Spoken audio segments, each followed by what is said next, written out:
রমজানে যে নাফরমানি করে, রমজানে সুদ খায়, ঘুষ খায়, রমজানে কিস্তি নেয়, রমজানে যেই মহিলা বেপর্দা বাজারে বাজারে ঘোরে, রমজানে যেই নাফরমান নামাজ পড়ে না, আল্লাহর জিকির তেলাওয়াত করে না, হালাল পথে চলে না, তোর উপরে আল্লাহর লানত, ফেরেশতার লানত, তোর নবীর লানত।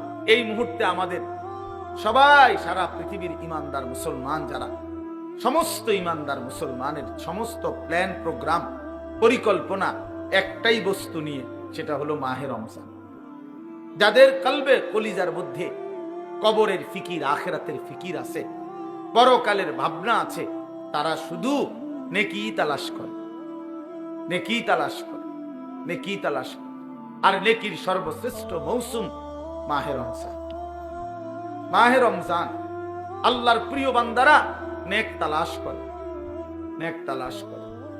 হাদিসের মধ্যে বহু সাহাবীর এরকম প্রশ্ন আছে নবীজির কাছে, যারা কোনো না কোনো আমল তালাশ করছে। ইয়া রাসূলুল্লাহ, আমার একটা আমল বলে দেন, আমার একটা বিষয় বলে দেন, আমার একটা বাক্য বলে দেন, আমার একটা কথা বলে দেন।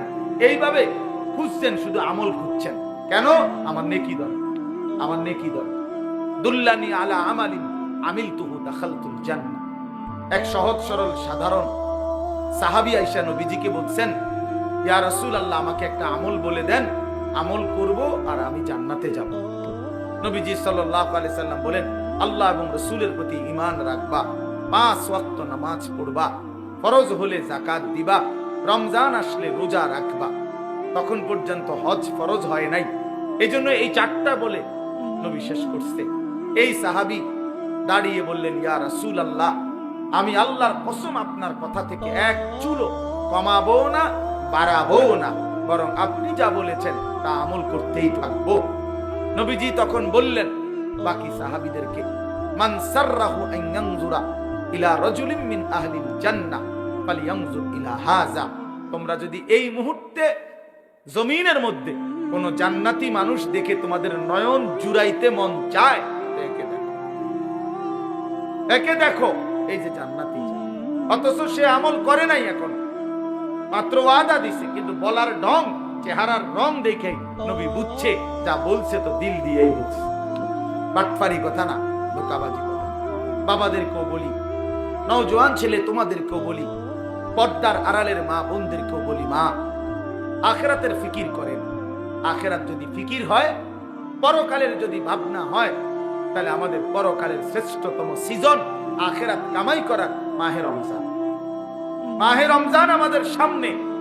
মাহে রমজান, রমজান মানে ভিন্ন কিছু। রমজান মানে আখিরাতের মাস, রমজান মানে মেহনতের মাস, রমজান মানে পরিশ্রমের মাস, রমজান মানে দুনিয়া ভুলে জান্নাত কামাই করার মাস। রমজান সিজন, রমজান মৌসুম, আখিরাতের মৌসুম, আখিরাতের মৌসুম, পরকালের মৌসুম। অতএব বাবা, এত বড় রমজানকে সামনে আল্লাহ যদি কারো হায়াতে দেয়, আল্লাহ যদি দয়া করে রমজান পর্যন্ত পৌঁছায়, সেই রমজানকে পেয়ে কেউ যদি নিজের জিন্দেগিটা গড়তে না পারে, তার উপরে আল্লাহর লানত ছাড়া আর কিছু। এই জন্য হাদিসে আছে, আপনারা সবাই শুনেন এটা, রমজানের লাস্টের দিকে হুজুররা বয়ানে এটা বলে যে নবীজি সাল্লাল্লাহু আলাইহি সাল্লাম মিম্বরের মধ্যে উঠতে গিয়ে আমিন বলছে। তো নবীজি পরে ব্যাখ্যা দিছে, জিবরাইল আইসা নবীজিকে বলছে, ইয়া রাসূলুল্লাহ, এত বড় শ্রেষ্ঠতম রমজান পেয়েও, এত দামি, এত ফজিলত পেয়েও যে তার নিজের আখিরাত গড়তে পারলো না, গুনাহ মাফ করাইতে পারলো না, তার উপরে আল্লাহর লানত, তার উপরে ফেরেশতাদের লানত। নবীজি তখন বলছেন, আমিন, জিবরাইল, আমিও কবুল করলাম, অর্থাৎ আমি মুহাম্মদের লানত। এই জন্য রমজানে যে নাফরমানি করে, রমজানে সুদ খায়, ঘুষ খায়, রমজানে কিস্তি নেয়, রমজানে যেই মহিলা বেপর্দা বাজারে বাজারে ঘোরে, রমজানে যেই নাফরমান নামাজ পড়ে না, আল্লাহর জিকির তেলাওয়াত করে না, হালাল পথে চলে না, তোর উপরে আল্লাহর লানত, ফেরেশতার লানত, তোর নবীর লানত, তোর রাসূলের লানত। মনে রাখ, এত লানত নিয়া জীবনে সুখ হবে, আখিরাতেও সুখ হবে।